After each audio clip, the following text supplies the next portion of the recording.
நிற்கும்போது நான் ஒரு எமோஷ்னலாக நின்னனோ அதே மாதிரி தான் நான் இந்த பயாஸ்கோப்பை முடிச்சுட்டு ஒரு எமோஷ்னலான மூமெண்ட்டில் நான் இப்போ நிற்கிறேன்.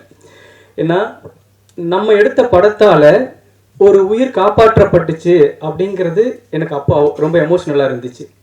இப்போது நான் எப்படி எமோஷ்னலாக ஃபீல் பண்ணுறேன் அப்படின்னா, நான் ஒரு படம் எடுத்துட்டேன், நான் சொல்லிக்கிட்டே இருப்பேன் இண்டிபெண்ட்டாக எடுக்கிற படங்கள் தான் மக்களோட பிரச்சனை பேசும். இண்டிபெண்ட்டாக பெரிய பட்ஜெட் படங்கள் வந்து கமர்ஷியலாக இருக்கும், அது ஒரு டெம்ப்ளேட்டடாக இருக்கும். இந்த மாதிரி சின்ன சின்ன படங்கள் தான் மக்களோட பிரச்சனைகளை, மக்களோட வாழ்வியலை, மக்களோட சந்தோஷத்தை, மக்களோட துக்கங்களை மக்களுக்கு அறிமுகப்படுத்துகிற படமாக இருக்கும். அதனால சின்ன படங்களாக இருந்தால் ஒரு நல்ல படமாக எடுக்கும் பொழுது நமக்கு ஒரு மனநிறைவு கிடைக்கும் அப்படின்ட்டு இண்டிபெண்டன்ட் மூவி உலகம் முழுக்க பெரிய அளவில் வளர்ந்து வந்துகிட்டு இருக்கு. அப்படிங்கிறதுனால இண்டிபெண்டன்ட் மூவியை நான் ப்ரொமோட் பண்ணிக்கிட்டே இருப்பேன். உங்ககிட்ட ஒரு நல்ல கதை இருக்கா, அழகாக ஒரு ஆர்டிஸ்ட் இருக்காங்களா, நீங்கள் போயிட்டு அது அழகாக படத்தை எடுத்துகிட்டு வாங்க அப்படின்னு சொல்லிக்கிட்டே இருப்பேன். அப்போல்லாம் எனக்கு என்ன ஒரு கில்ட்டி இருக்கும்னா, சரி எடுத்துகிட்டு வந்துடுறோம், முடிச்சிடுறோம், எங்கே கொண்டு போய் நாங்கள் மக்களுக்கு சேர்த்துறது அப்படின்னு கேள்வி கேட்டால் நான் என்ன பண்ணுவேன் அப்படின்னா எனக்கு அந்த கில்ட்டி இருந்துக்கிட்டே இருக்கும். இன்றைக்கி நான் கம்பீரமாக சொல்லுவேன், நல்ல படம் எடுத்துகிட்டு வாங்க, ப்ரொடியூசர் பசார் இருக்காங்க, ஆகா ஃபைன் இருக்குது, உங்களை காப்பாற்றுவாங்க, என்னை எப்படி காப்பாற்றினாங்களோ அதே மாதிரி உங்களையும் காப்பாற்றுவாங்க அப்படிங்கிற நம்பிக்கையோட நான் அந்த கில்ட்டினஸ் இல்லாமல் நான் வந்து அவங்களுக்கு நான் உத்தரவாதம் கொடுக்குறேன். உண்மையிலே எந்த இன்டர்வியூவில் போனாலும் நீங்கள் ரொம்ப சிம்பிளாக எடுக்கிறீங்க, ஒருத்தரே படம் எடுக்கிறீங்க அப்படின்னா இந்த மாதிரி படங்கள் எடுக்க முடியும் நம்ம காட்டும் பொழுது தான் எனக்கு திடீர்னு ஒரு டக்குன்னு ஸ்ட்ரக் ஆகும். சரி எப்படி பிஸ்னஸ் பண்ணுறதுன்னு கேட்டாங்கன்னா நம்ம என்ன சொல்கிறது அப்படின்ட்டு.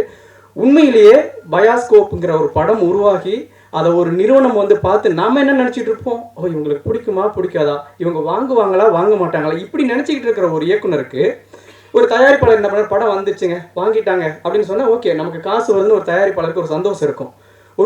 ஒரு இயக்குனராக ஒரு வாசலில் நின்றுட்டு இருக்கோம், அப்போ வந்து ஏங்க இந்த படம் சூப்பராக இருக்குது, நாங்கள் இந்த படத்தை வாங்கிக்கிறோம் அப்படின்னு சொன்னதோட மட்டும் இல்லாமல் உங்களை மாதிரி நல்ல படங்கள் எடுக்கிற இயக்குனர்களுக்கு படைப்பாளிகளுக்கு நாங்கள் வாசல் திறந்து விடுறோம், அந்த நல்ல படங்களை தொடர்ந்து நாங்கள் வெளியிடறதுக்கு ஒரு ஃபைண்டுன்னு ஒரு சப் கேட்டகரியை கிரியேட் பண்ணுறோன்னு சொன்னால் ஒரு டைரக்டர் எப்படி நின்றுட்டு இருப்பான்னா, இந்த படத்தில் அந்த கல்யாண மண்டபத்தில் நின்றுட்டு இருந்தேன் பார்த்தீங்களா, அப்படி தான் நின்றுட்டு இருந்தேன். அவங்க சொல்லும்போது அவ்வளோ எமோஷனலாக இருந்துச்சு. உண்மையிலே என்னை பார்த்துட்டு இருக்கிற என்ன மாதிரி படம் எடுக்கணும்னு நினைக்கிறவங்க எல்லாருக்குமே அவ்வளோ சந்தோஷமாக இருந்திருக்கும்.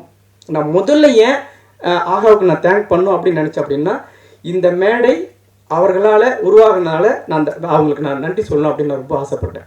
இப்போது வெறும் சும்மா ஒரு கப்பல், ஒரு மலைத்துளி அப்படின்னு வெறும் வார்த்தையாக நம்ம பேசினோம்னா ஓகே, அது ஒரு சாதாரண வெறும் வார்த்தை தான். ஆனால் கடலில் தத்தளிச்சுக்கிட்டு இருக்கிறவனுக்கு யாராவது வந்து கை கொடுக்க மாட்டாங்களான்னு நினச்சிக்கிட்டு கடைசி உயிருக்கு போராடிக்கிட்டு இருக்கிற ஒருத்தனுக்கு ஒரு கப்பல் அப்படின்னு சொன்னால், ஒரு கப்பல் வருதுன்னு சொன்னால் அவனுக்கு எப்படி இருக்கும், அது ஒரு சாதாரண வார்த்தை தான். அந்த மாதிரி தான் எனக்கு ப்ரொடியூசர் பசார் வந்தாங்க. நான் ரொம்ப வெங்காயம் படத்துக்கு எப்படி நீங்கள்லாம் பார்த்தீங்களோ அந்த படத்தில் அதே ஸ்ட்ரகிள் தான் இந்த படத்துக்கு எனக்கு தொடர்ந்து இருந்துச்சு. இது எனக்கு மட்டும் இல்லை, தொடர்ந்து கேவல் சங்கர் சார் மாதிரி ஒரு நல்ல படங்களை ஆதரித்து போராடிட்டு மக்கள்கிட்ட கொண்டு போய் சேர்த்துணுன்னு போராடிட்டு இருக்கிற அவங்களுக்கு தெரியும், எல்லா நல்ல படங்களுக்கும் ஏற்படுற ஒரு ஸ்ட்ரகிள் தான். அப்போ யார் இது இந்த மாதிரி நல்ல படங்களை எடுக்கிறவங்களுக்கும் இந்த மாதிரியான ஒரு மீடியாவுக்கும் யார் வந்து ஒரு பிரிட்ஜை ஏற்படுத்துறது அப்படின்னு ஒரு பெரிய கேள்விக்குறியே இருந்துச்சுங்க. அதை வந்து ப்ரொடியூசர் பசார் ரொம்ப அழகாக செஞ்சு இந்த மேடையை உருவாக்கியிருக்காங்க. அவங்களுக்கும் நான் நன்றிகளை தெரிவிச்சுக்கணும். நான் ரிவேர்ஸில் போகிறேன், ஏன்னா எங்கேருந்து தொடங்குச்சோ அப்படி ஆர்டராக வரதோட நான் ரிவேர்ஸில் போகிறது எனக்கு ரொம்ப பிடிச்சிருந்துச்சு. அப்போது அடுத்தது எனக்கு உண்மையிலே அதியமான் சார் மாதிரி நான் கஷ்டப்பட்டு வெங்காயம் படம் முடிச்சுட்டு நான் ஒரு படம் ஆரம்பிக்கணும் அப்படின்னு தொடங்கும் பொழுது நீங்கள் வெங்காயம்னு ஒரு நல்ல படம் பண்ணியிருக்கீங்க, அடுத்ததும் நீங்கள் நல்ல படம் தான் பண்ணுவீங்கன்னு Athiyaman sir, Ardhanareeswaran, Omram yoga Guruji, Senthil sir, Prema madam, நிறைய பேர் நான் பேர் மறந்துடுவேன், அந்த மாதிரி நிறைய எனக்கு நீங்கள் வாங்க நீங்கள் பண்ணுவீங்க, நல்ல படம் பண்ணுவீங்கன்னு சொல்லிட்டு என்னை வந்து என்கரேஜ் பண்ணாங்க. நான் உங்களுக்கு இந்த இடத்துல நான் ரொம்ப நன்றி சொல்லிக்கிறேன். அதை எல்லாத்தையும் தாண்டி மியூசிக் டைரக்டரை பற்றி நாங்கள் சொல்லி ஆகணும். நான் ஒரு இன்டர்வியூவில் சொன்னேன், நீங்கள் இளையராஜா சார்கிட்ட வந்து என்ன மாதிரியான இசை, எப்படி அவர்கிட்ட இசை வெளிப்படுது அப்படின்னா அவருடைய இசை ஞானம் இசையை வெளிப்படுது. ரகுமான் சார்கிட்ட இசை ஞானமும் ப்ளஸ் டெக்னாலஜியும் சேர்ந்து ஒரு இசையை வெளிப்படுது. ஆனால் தாஜ்னூர் சார்கிட்ட பொறுத்த வரைக்கும் அவருடைய நேர்மையும் அறமும் தான் இசையை வெளிப்படுது அப்படின்னு நான் நம்புவேன் எப்பவுமே. அவர் மாதிரி ஒரு நேர்மையான உண்மையான ஆளு நான் ரொம்ப நாள் இந்த சினிமாவில் எவ்வளோ ஸ்ட்ரகிளுக்கு அப்புறம் நான் கடந்து வந்திருக்கேன். என்னைக்கு சந்திச்சும் போது அவர் மேலே ஏற்பட்ட ஒரு அபிப்பிராயம் எப்படி இருந்துச்சோ அப்பவும் அதே இத்தனை வருஷம் கழிச்சும் அப்படியே இருக்குது அப்படிங்கிறதே எனக்கு ஒரு பெரிய ஆச்சரியமாக இருக்குது. அவ்வளோ ஒரு சிறந்த மனிதர் முதல்ல, அதுக்கப்புறம் மிகச்சிறந்த ஒரு இசையமைப்பாளர்.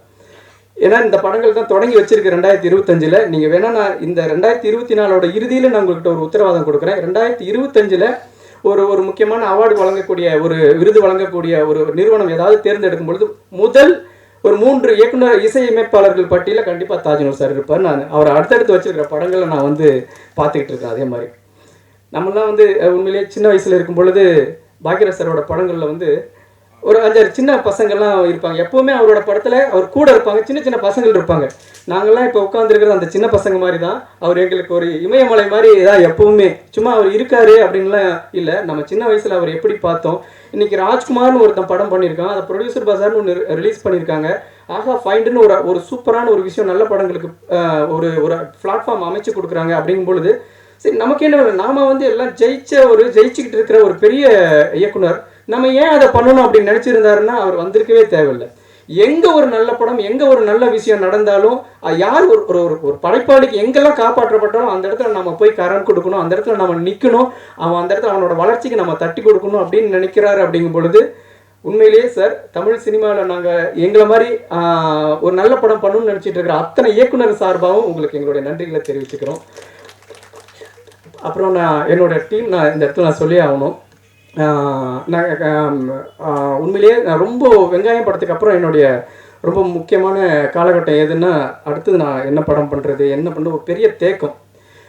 எல்லாருமே ஒரு இன்டர்வியூவில் சொல்லுவாங்க, எனக்கு வந்து இந்த ப்ரொடியூசர் இல்லைன்னா எனக்கு லைஃப் இருந்திருக்காது, இந்த டைரக்டர் இல்லைன்னா எனக்கு லைஃப் இருந்திருக்காது, குடும்பத்தில் யாராவது ஒருத்தர் இல்லைன்னா லைஃப் இருந்திருக்காது அப்படின்ட்டு. ஃபஸ்ட்டு எந்த டேரக்டருமே சொல்லியிருக்க மாட்டாங்க, ஒரு அசிஸ்டன்ட் டேரக்டர் இல்லைன்னா நான் இல்லாமே போயிருப்பேன் அப்படின்னு எந்த டேரக்டருமே சொல்லியிருக்க மாட்டாங்க. ஆனால் நான் சொல்கிறேன், ரொம்ப முடங்கி போய் ஒரு இருட்டில் கிடந்தப்போ பிரபுன்னு ஒருத்தர் வந்தார், என்னுடைய அசிஸ்டன்ட் டைரக்டர். வந்து என்னங்க பண்ண போகிறீங்க, நீங்கள் ஏங்க வெங்காயம்னு ஒரு படம் பண்ணிட்டு ஏங்க இப்படி உட்காந்துட்டு இருக்கீங்கன்னு தட்டி எழுப்பி, எந்திரிங்க நம்ம படம் பண்ணுவோம், எப்படி கிரியேட் பண்ணுறதுன்னு எனக்கு தெரியும் அப்படின்ட்டு ஒரு 25 பேரை உருவாக்கி, ஒரு ப்ரொடியூசர்களை உருவாக்கி, இன்னைக்கு வரைக்கும் வெங்காயம் படம் சக்ஸஸ்ஃபுல்லெல்லாம் அவர் பார்க்கவே இல்லை. அதுக்கப்புறம் தான் வந்தார் என்கிட்ட.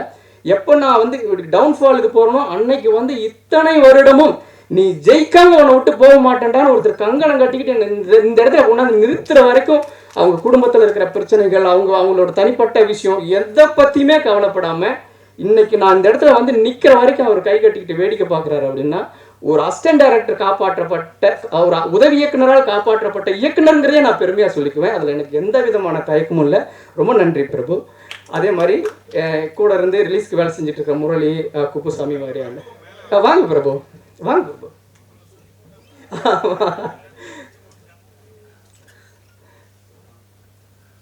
சார் நான் எதுவுமே அவர்கிட்ட என்கிட்ட இருந்து எதுவுமே எதிர்பார்த்தது இல்லை சார்.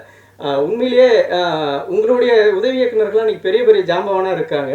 ஆனால் இவர் என்னை வந்து கொண்டு வந்து இந்த இடத்துல நிறுத்துறதுக்கு இரவு பகலாக வேலை பார்த்தாரு. இவர்கிட்ட நான் எப்படி இவரை பற்றி சொல்கிறதே தெரியல. உண்மையிலேயே ஒரு அசிஸ்டன்ட் டைரக்டராக வந்தவர் இன்னைக்கு வந்து என்னை வந்து ஜெயிச்சு வச்சுட்டு தான் நான் வந்து நகருவேன் அப்படிங்கிற ஒரு கங்கணம் கட்டிட்டு வேலை செஞ்ச மாதிரி செஞ்சார் சார். அந்த வந்து நான் லைஃப்பில் நான் மறக்கவே மாட்டேன். எத்தனையோ பேர் வந்தாங்க என்னுடைய நான் அப்படி தேங்கி நிற்கிறத பார்த்துட்டு போயிட்டாங்க. அதாவது அற்ற குளத்தில் அருநீர் பறவை போல குற்றலிந்தீர்வார் உறவல்லர், அக்குளத்தில் கெட்டியும் ஆம்பலும் நெய்தலும் போல ஒட்டி உறவருவார் உறவுன்ட்டு ஒரு முதுமொழி இருக்கும். ஒரு குளத்துல தண்ணி இருக்கும்போது நிறைய குருவிங்க வரும், பறவைங்க வரும், என்ன மீன் இருக்கும், நத்தை இருக்கும். அதை பொறுக்கி சாப்பிட்றதுக்கு வந்து அந்த தண்ணி இருக்கிற வரைக்கும் அதுங்க வந்து கூடிய குளத்தை சுற்றி ஜகஜோதியா இருக்கும். அந்த குளத்துல ஒண்ணுமே இல்லைன்னா அங்கே ஒண்ணுமே இருக்காது. ஆனா அந்த குளத்துல பூத்த தாமரை, ஆம்பல், அந்த நாணல் எல்லாம் அந்த குளத்தோடய சேர்ந்து வாடும்போது அந்த அந்த அந்த பூ சேர்ந்து வாடி கிடக்கும்ல, அந்த மாதிரி என்னோட நான் வாடும்போது வாடி நின்னாரு, நான் மகிழும் போது மகிழ் நின்னாரு. அதனால அவருக்கு நான் எல்லாரோட ரொம்ப நான் நன்றி கடன் பட்டிருக்கேன். அதை தாண்டி என்னுடைய குடும்பம், நான் என்னுடைய குடும்பத்துக்கு நான் பெரிய நன்றி ஏன் தனியாக நான் சொல்ல தேவைன்னா இந்த படமே ஒரு பெரிய தேங்க்ஸ் கார்டு தான். என் பின்னாடி நான் எல்லாருக்கும் நான் வந்து அப்பா, அம்மா, தாத்தா, பாட்டி, இதில் வந்து என்ன ஒரு விஷயம்னா, இந்த படத்தை எடுத்து வெளியிடறதுக்குள்ளே ஒரு தாத்தா இங்கே வர முடியாத அளவுக்கு ரொம்ப உடல்நலம் இல்லாமல் போயிட்டாரு, ஒரு தாத்தா இல்லாமலே போயிட்டாரு. அவங்களாம் இதை பார்த்துருந்தா அவ்வளோ சந்தோஷப்பட்டிருப்பாங்க. என்னுடைய மனைவி, அவங்க அப்பா அம்மா எந்த இடத்துல 10 ரூபா இருந்தால் அதுக்கான செலவு படுத்துக்குவாங்க, 50 ரூபா இருந்தால் அதுக்கான செலவுகளை வச்சுக்குவாங்க. எந்த இடத்துலையுமே ஏன் நீங்கள் வந்து இந்த வறுமையை வந்து என்னை ஃபீல் பண்ணாமே என்னை காப்பாற்றினதுக்கு என்னுடைய மனைவிக்கு, என்னுடைய குடும்பத்தார் எல்லாத்துக்கும் நான் ரொம்ப நன்றி கடன் பட்டிருக்கேன். தொடர்ந்து நான் என்கிட்ட ஒரு பெரிய பிரச்சனை இருக்குது. கொஞ்சம் முக்கியமானவங்களெல்லாம் ஞாபகப்படுத்தி சொல்லிடுவேன், ரொம்ப முக்கியமானவங்கள மறந்துடுவேன். நான் யாரையாவது மறந்துருந்தேன்னா அவங்க ரொம்ப முக்கியமானவங்கன்னு நீங்கள் நினச்சிக்கோங்க. அதை தாண்டி எனக்கு இப்போவுமே வெங்காயம் படத்துக்கு வரைக்கும் இன்றைக்குமே ஒரு நிகில் சார்கிட்ட எப்படி இருப்பாங்களோ அதே மாதிரி தான் இந்த பத்திரிகையாளர்கள், தொலைக்காட்சி நண்பர்கள் எல்லாருமே என்னோட பர்சனல் அவ்வளோ அன்பாக இருப்பாங்க. எது நடந்தாலும் விஷ் பண்ணுவாங்க. உண்மையில எனக்கு இங்கே இருக்கிறவங்க எல்லாருமே நிகில் சாருக்கு தெரிஞ்ச மாதிரி எனக்குமே எல்லாருமே தெரிஞ்சவங்க, என் மேலே அன்பாக இருக்கக்கூடியவங்க. என்னோட அடுத்தது இவன் ஏதாவது வரமாட்டானா, ஏதாவது பண்ண மாட்டானா, ஒரு நல்ல படம் பண்ண மாட்டானா, அதை நம்ம வந்து ப்ரொமோட் பண்ண மாட்டோமா அப்படிங்கிற மாதிரியான ஒரு எதிர்பார்ப்பில் இருக்கிற மாதிரியான ஒரு நண்பர்கள் தான். நான் அவங்களுக்கும் அந்த இடத்துல நான் நன்றி சொல்லிக்கணும். இது எல்லாத்தையும் தாண்டி ஏன் நான் ஃபைனல் டச்சாக வைக்கணும் அப்படின்ட்டு ஒருத்தர் வந்து நான் வச்சிருக்கேன்னா சார் ரவி சார் அவர்கள். ஏன்னா இங்கே இருக்கிறவங்க தமிழ்நாட்டு கல்ச்சரை வந்து தெரியும், இந்த படத்தோட விஷயம் தெரியும், ஒரு நல்ல படம் பண்ணுறதுக்கு என்னென்னலாம் ஸ்ட்ரகிள் இருக்குன்னு தெரியும். அதே மாதிரி திரு சார் வந்து நான் அவர் கூட ரொம்ப பர்சனலாக கனெக்ட் ஆகியிருக்கேன். இது எல்லாமே சரிங்க. ஒரு டிசிஷன் எடுக்கக்கூடிய ஒரு இடத்துல ஏங்க இதெல்லாம் கொஞ்சம் யோசிச்சு பண்ணுங்கன்னு சொல்லிட்டா ஒட்டுமொத்த பெரிய ஜேர்னியுமே அங்கே வந்து டிஸ்டர்ப் ஆயிடும். ஓகே, இது வந்து நம்ம கைவிட்டுடலாம் அப்படின்ட்டு அவங்க வந்து மிஸ் பண்ணுறதுக்கு வாய்ப்பு இருக்குது. சார், நீங்கள் இருக்கிற உயரத்துக்கு நீங்கள் தமிழ்நாட்டில் இருக்கக்கூடிய லட்சக்கணக்கான அசிஸ்டன்ட் டைரக்டர்ஸ் இருக்காங்க, ஆயிரக்கணக்கான என்ன மாதிரி நல்ல புது டைரக்டர்ஸ் இருக்காங்க. அவங்க எல்லாமே உங்களுக்கு தேங்க் பண்ணுவாங்க சார். இந்த பிளாட்ஃபார்ம் வந்து நாம் பிளாட்ஃபார்ம்னு கூட சொல்லக்கூடாது, இது ஒரு ஃப்ளைட்டுன்னு தான் சொல்லணும். எங்களை மாதிரியான ஆட்கள் எல்லாம் நீங்கள் உயரத்துக்கு ஹைட்டுக்கு கொண்டு போய் நிறுத்திருக்கீங்க. ஃபைனல் டச்சாக உங்களுக்கு நன்றி சொல்லணும்னு தான் நான் அவங்கள இது வரைக்கும் நான் சொல்லாமல் இருந்தேன். இந்த படம் நான் ரொம்ப நாள் கழித்து வந்திருக்கு. அடுத்து என்னுடைய 2 படங்களும் வரப்போகுது. நான் ரொம்ப நாளாக வெயிட் பண்ணிட்டு இருந்தாலும் நல்ல நல்ல படங்களோடு தான் நான் உங்களை வந்து சந்திப்பேன். தப்பான படம் பண்ண மாட்டேன். சின்ன படமாக இருக்கலாம், எனக்கு இருந்த பொருளாதாரத்தை வச்சு நான் சின்ன படம் பண்ணியிருக்கலாமே ஒழிய எக்காரணத்தை கொண்டும் பத்திரிகையாளர்களோட நம்பிக்கை வீண் போகிற அளவுக்கு நான் தப்பான படம் பண்ண மாட்டேன் என்றைக்குமே. அது நான் இன்னும் கொஞ்சம் எனக்கான பெரிய வாய்ப்புகள் கிடைக்கும் போது இன்னும் இதில் ஏதாவது சின்ன சின்ன குறைகள் இருந்தாலும் அதை சரி பண்ணி நான் நிச்சயமாக பெரிய படமாக பண்ணுவேன். உண்மையிலே நான் ரொம்ப சந்தோஷமாக நிற்கிறேன். எனக்கு பின்னால் வரக்கூடிய இயக்குநர்களுக்கு ஒரு பாதை அமைச்சு கொடுக்கக்கூடிய ஆகாவோட ஃபைண்டுங்கிற ஒரு புதிய உதயத்தை இந்த பயாஸ்கோப் உருவாக்கி கொடுத்துருக்கு. அந்த பயாஸ்கோப்பை நான் உருவாக்குனேன் அப்படிங்கிற ஒரு பெருமிதத்தோடு விடைபெறுகிறேன். நன்றி, வணக்கம்.